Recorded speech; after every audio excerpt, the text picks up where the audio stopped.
Bonjour et bienvenue dans un nouvel outil rôliste qui va être possiblement extrêmement utile pour vos parties. Et cette fois-ci, ce n'est pas en amont, en préparation de partie, pour générer des personnages, pour générer des cartes, pour ça je vous réfère aux épisodes précédents, mais bien pendant vos parties, pour partager des choses à vos joueurs. Ça va s'adresser majoritairement aux joueurs qui jouent en distanciel. Désolé pour ceux en présentiel, on aura des outils pour vous la prochaine fois, donc n'hésitez pas à vous abonner si ce genre de contenu vous intéresse. L'outil que nous allons présenter aujourd'hui se nomme Agi.io.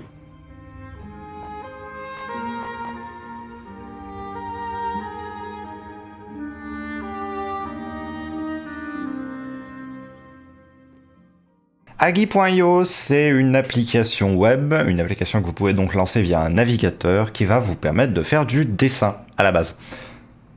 Et là, vous allez un peu comprendre le concept. C'est du dessin, mais collaboratif. C'est-à-dire que vous pouvez avoir autant de personnes que vous le souhaitez, qui soient sur une même session, qui donc partagent un même visuel, et qui se trouvent à éditer dessus, ou simplement regarder l'image telle qu'elle est.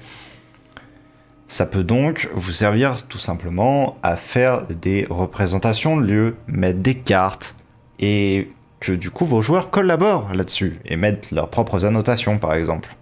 Vous pouvez leur proposer des documents ainsi.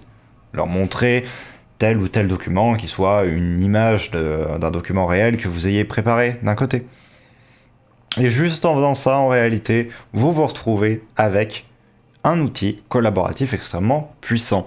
Je l'utilise personnellement dans toutes mes campagnes, vous pouvez le voir d'ailleurs ici derrière. Je m'en utilise pour la carte. La carte générale du continent sur laquelle mes joueurs sont est sur Agi.io. Et tous peuvent ajouter des petites annotations à mesure qu'ils font des découvertes dessus. On voit, ils ont mis un certain nombre de points qui symbolisent des emplacements où il y a par exemple des simplement relais d'un réseau qui leur permet de se déplacer plus rapidement. On avait par le passé utilisé cet outil-là pour simplement mettre en place une communication avec une personne qui ne connaissait pas d'éléments de langage, mais qui à l'inverse était en mesure de reconnaître des symboles, de reconnaître des dessins.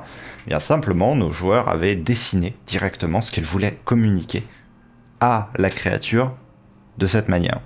En guise de second outil, on va voir un outil de partage de musique nommé Watch Together. Alors, cet outil-là, contrairement à la plupart de ceux que je vais vous présenter, est assez connu. Toutefois, si vous êtes MJ assez débutant dans vos parties de jeux de rôle à distance, c'est peut-être un outil dont vous n'aurez pas forcément entendu parler. Le principe est très simple. Avec des URL de vidéos YouTube, par exemple, vous pouvez simplement faire en sorte que toutes les personnes qui sont dans le même salon aient, de manière synchronisée, un même fichier audio et vidéo. Ici, on va plus, bien évidemment, se servir de la partie audio, sélectionner des bandes son à l'avance et simplement les organiser en playlist afin de pouvoir naviguer entre ces différentes playlists et donc mettre les musiques que l'on souhaite. Les contrôles sont extrêmement simples et vous n'avez pas d'énormes possibilités. Vous ne pouvez pas faire par exemple de bibliothèque partagée ou autre, mais par contre, vous pouvez au moins enregistrer des petites playlists, donc catégoriser vos musiques et les faire par exemple par environnement ou par style de combat ou alors par séance, et ainsi pouvoir simplement piocher dans ces musiques, changer à la volée. Attention toutefois, petit disclaimer qu'il faut que je glisse, sachez que tout le monde dans des salons Watch Together a la possibilité de gérer les changements de piste, les retours en avant et les retours en arrière. Faites-le avec des personnes qui vous savez que ne vous poseront pas de problème et ne mettront pas des musiques autres, ou alors du moins sans leur avoir demandé. Notre prochain outil va être extrêmement simple, mais aussi également extrêmement utile, simplement pour tenir trace des tours d'initiative. Pas dans tous les jeux, très clairement, mais dans une partie des jeux de rôle, vous allez avoir un système d'initiative qui va être mis en place. Un joueur va jouer après tel joueur, va jouer après tel joueur, va jouer après telle créature, etc., etc. Et lorsque vous avez soit beaucoup de personnes, soit que vous vous concentrez sur d'autres choses et que vous n'avez pas spécialement mémorisé l'ordre d'initiative, avoir un petit utilitaire sous la main remplace la feuille de papier sur laquelle, lorsque vous étiez en présentiel, simplement vous notiez l'ordre d'initiative. Et à ce titre-là, le gestionnaire que l'on va voir maintenant va vous aider en cela. Super cool initiative tracker. Désolé pour mon accent anglais, il était immonde, mais ce n'est pas grave parce que l'outil, lui, ne l'est pas. Vous créez une créature très simplement en appuyant sur un bouton, en lui tapant un nom, en lui mettant une initiative et quelques autres caractéristiques. Vous acceptez, celle-ci va s'afficher dans une première liste où les créatures vont être triées en fonction de leur initiative. Vous pouvez itérer les tours des différentes créatures. Telle créature joue, puis telle créature joue, puis telle créature joue, etc. Vous avez les fonctionnalités de tour suivant, de tour précédent, etc. Vous avez un système d'effets. Vous pouvez simplement mettre un effet sur une créature. Par exemple, si l'effet est que la créature a un saignement, vous pouvez traquer cela et vous vous souviendrez de tour en tour. Mais de manière très basique, sachez donc que vous pouvez tout simplement gérer les étapes d'un combat avec cela.